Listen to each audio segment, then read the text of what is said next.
There are very few Sith like Darth Malgus. In the days of the Old Republic, the Sith Empire returned in full force to battle with the Jedi and the Republic that had nearly destroyed them entirely just a few hundred years ago. Each and every Sith in the ranks had the fire of the dark side blazing in their heart. They thirsted for vengeance over the humiliation that they suffered when their great empire was destroyed in the Great Hyperspace War. Now led by Emperor Vitiate and a Dark Council, the Empire was ready for revenge. And yet, even with all of these Sith ravenously chomping for a chance to destroy the Jedi, there were very few Sith like Darth Malgus. With no knowledge or taste for politics, he climbed the ladder of the Empire from slave to a member of the Dark Council based only on his strength. According to Palpatine, his battlefield feats have never been duplicated. He was the Vader of the Old Republic, a champion of the Sith, a titan of the dark side. But just how powerful really was Darth Malgus? In an era where the Sith were plenty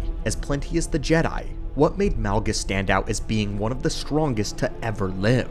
Well, today, let's walk beneath the tall shadow cast by Malgus, learn what a true Lord of the Sith looks like. What does a Sith look like when they give themselves over to the very concept of battle and war? What is the weapon of the dark side? There in the hangars, I encountered the most dangerous embodiment of the dark side I have ever experienced, the man who would later be known as Darth Malgus. This was a quote from the journal of Grand Master Satele Shan, which was written many years after her first encounter with Malgus. By this point, she had fought in the Great Galactic War, a war that ranged for nearly 30 years. In her time as a war general, leading countless offenses on various fronts, she would have encountered Sith of all calibers. And yet, she still says that an apprentice Malgus was the most dangerous embodiment of the dark side that she had ever experienced. But he was not merely a loose cannon that fired off anytime he pleased. He was set apart from the other Lords of the Sith of this era. He was completely set apart from his fellow members of the Dark Council even.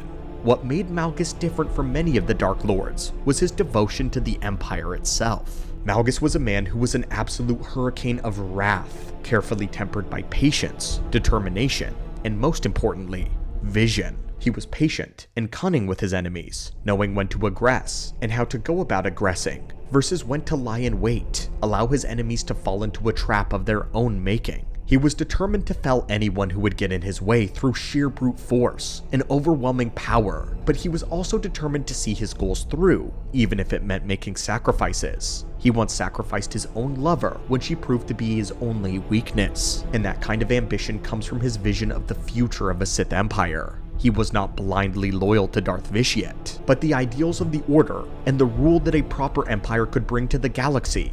That is what he was loyal to. He was loyal to the ideals of the Sith. In fact, he would actually leave Vitiate's empire to begin his own, one that was a pure meritocracy, one that allowed beings to climb the ladder not based on species or prestige, but based on pure ambition and accomplishments. For this was his greatest complaint about the Sith Empire that he had once served, that the politics, the bigotry of the Council, that had allowed a certain kind of rot to corrupt their ranks. Alien species were oppressed no matter how well they proved themselves, and it was nearly impossible to break the mold of the rigid caste system. Malgus was the one exception, simply being because he harnessed his natural latent talent with backbreaking work, making himself the strongest around, and he scraped his way to the very top through pure military acumen alone. He had no talent or patience for the political games his colleagues would play, and in some cases, this would serve to be one of his few weaknesses. But despite not knowing how to navigate the politics, he still landed a permanent seat on the Dark Council through sheer strength alone. Even Vitiate could not deny him that, and Malgus was seen as a threat by every other person on the council, besides maybe Darth Mar,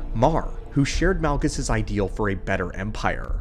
But now let's talk about his feats. Why exactly was he so feared by both Jedi and Sith alike? Darth Malgus was best known for his physical strength, his power with the lightsaber, so it's appropriate that we begin here. He was the master at the passive ability of Force Rage. You may have heard the ability of Force Valor, something that Darth Maul was quite proficient with. This was simply the way of flushing one's body with the Force to improve their physicality on levels that allowed them to carry their body beyond natural limits. Force Rage, however, was the dark side's upgraded version of this. It allowed a Darksider to increase their strength, speed, resiliency, and resolve. This can come with the added benefit of enhancing their durability beyond superhuman degrees. Malgus had perfected this power to such a level that it came as naturally to him as breathing, as moving his lightsaber. One can assume that once a battle begins, his Force Rage is active constantly, and along with his brutal perfection of Form 5 Gem So, he employed many unarmed strikes, which flexed his rage and empowered his strength.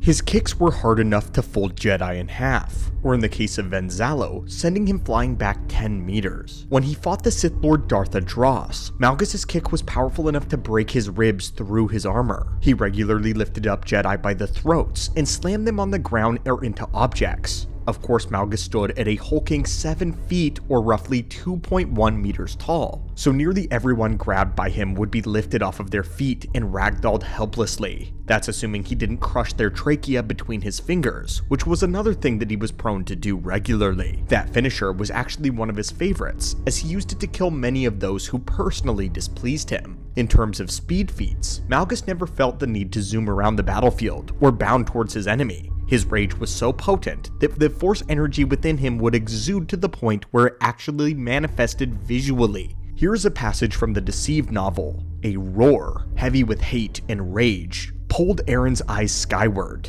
Malgus descended like a meteor. His cape flew out behind and over him, a coma of darkness, and he held his lightsaber in a two-handed grip. Power went before him in a wave of visual distortion. The shuttle out of which he had leapt flew off into the night sky.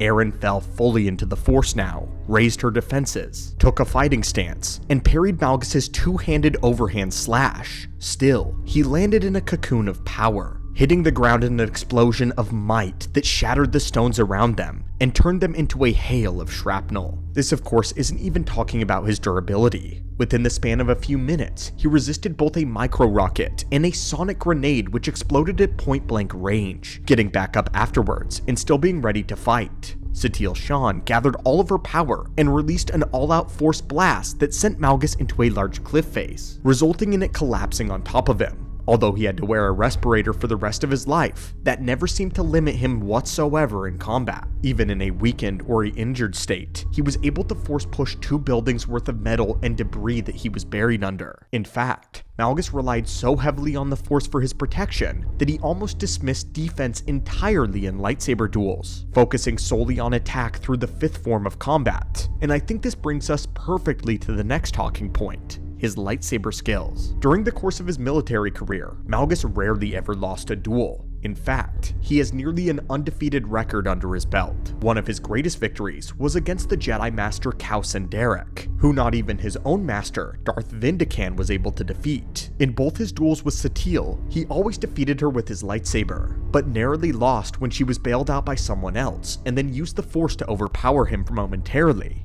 Venzalo, whom he fought in the Jedi Temple, was a legendary master, a Jedi that Malgus had actually become obsessed with fighting. Venzalo too had an undefeated record in duels, and regularly killed lesser Sith on the battlefield as easily as if they were foot soldiers. But we got to see how Malgus dealt with him. Even though the battle was a close one, the Dark Lord felled the Jedi Master. Although Malgus did highly respect Master Zalo and felt a great sense of accomplishment at his death, even when Zalo's Padawan, Aaron Lanier, came at Malgus twice at full rage, she lost both of these times, and even resorted to taking Malgus' lover, Elena, hostage. To Aaron's credit, she did manage to score a few hits on Malgus' body, but he only used that pain for power, and eviscerated her defenses each and every time. Countless Jedi, all considered to be excellent warriors, were dropped by Malgus' blade, and even several Sith were as well. When Darth Malgus dueled Darth Adras, one of his greatest of his Sith rivals, he did much more than prove his superiority both in the blade and with the Force. Adras had tried to display his apparent hidden power, unleashing a torrent of Force lightning directly at Malgus, but the tank of a Sith Lord merely blocked it with his lightsaber and strode forward, ignoring any sort of pain in his hands. He lifted his saber up and spun it to gather up the lightning into his blade, as if it were a broom handle clearing cobwebs. And then he flung it back at the Sith Lord.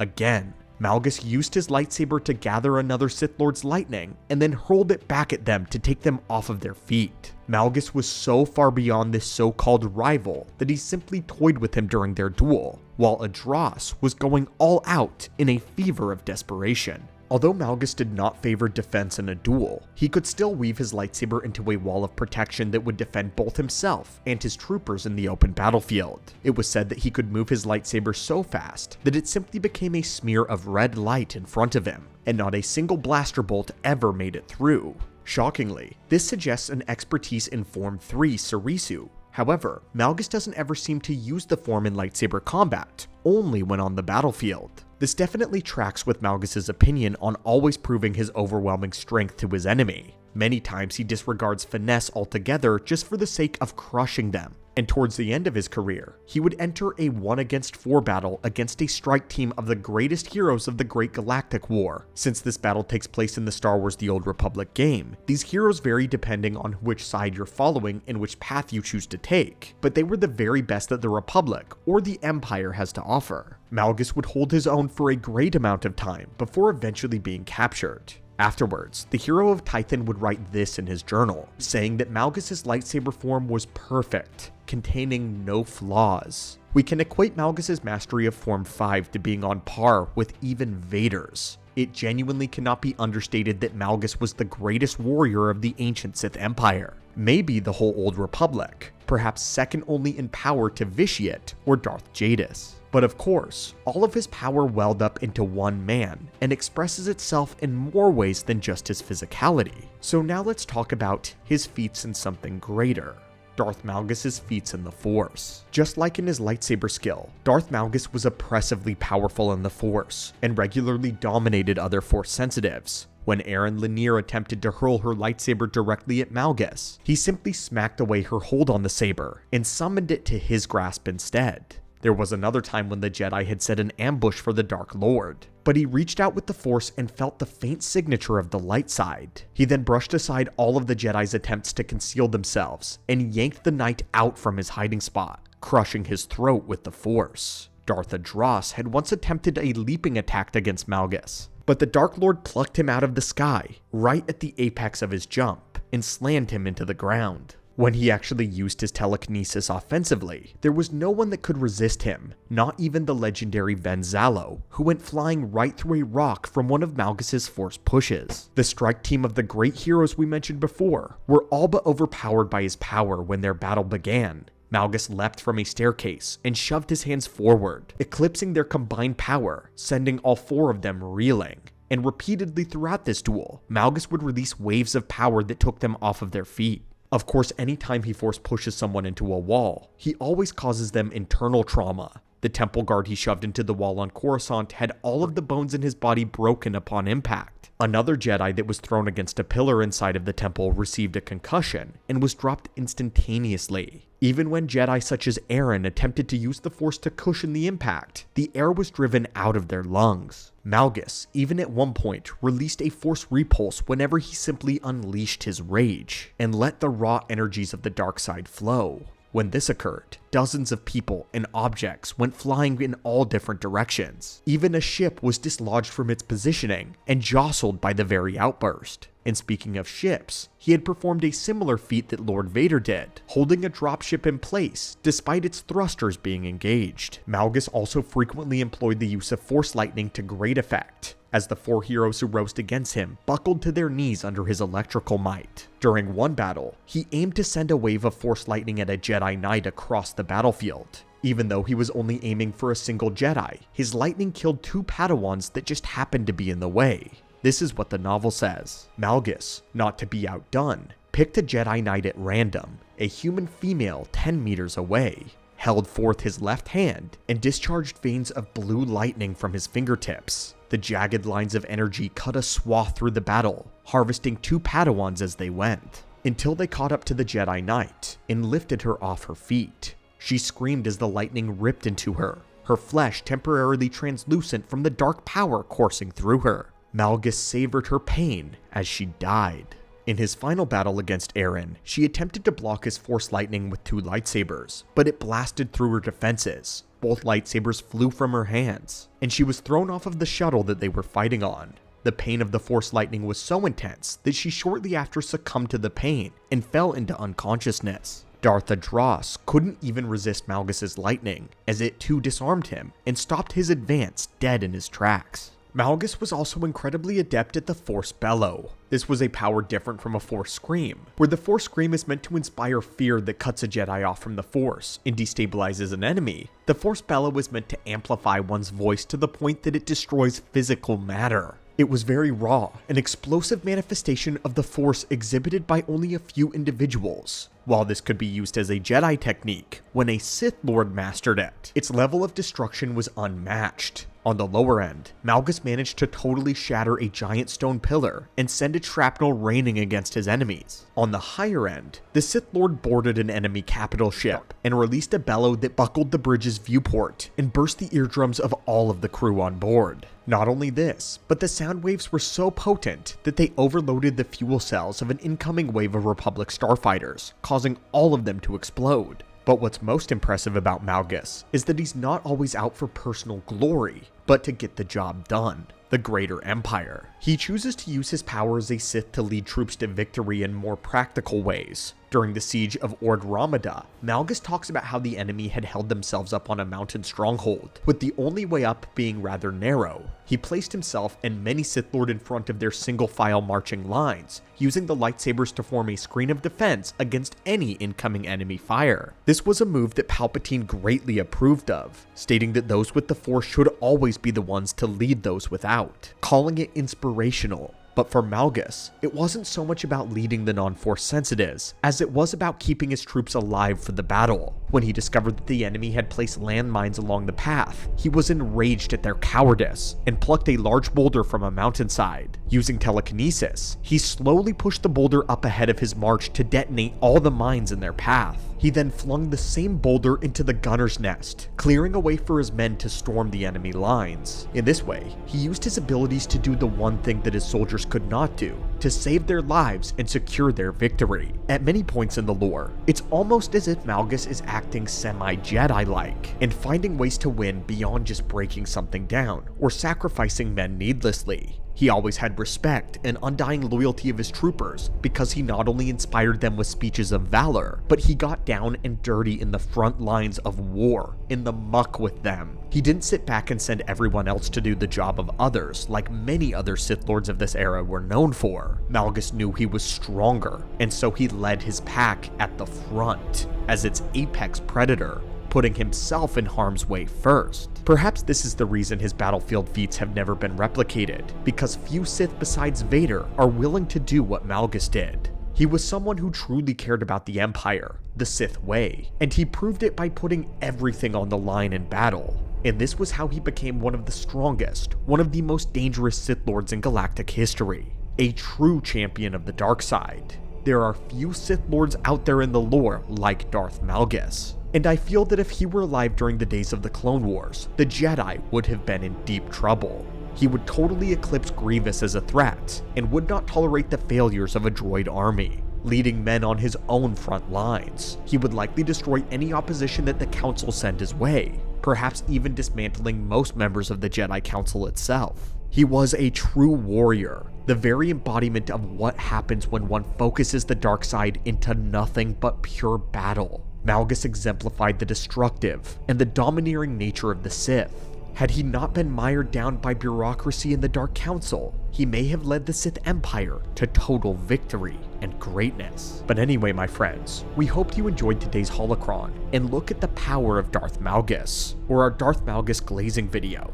Tell us, where would you rank Malgus on the list of legend Sith Lords? Do you believe that he is in the upper echelons of the strongest Sith of all time? Or is he merely a phenomenal warrior? Let me know your thoughts down below, guys. And as always, I'll see you in the next holocron.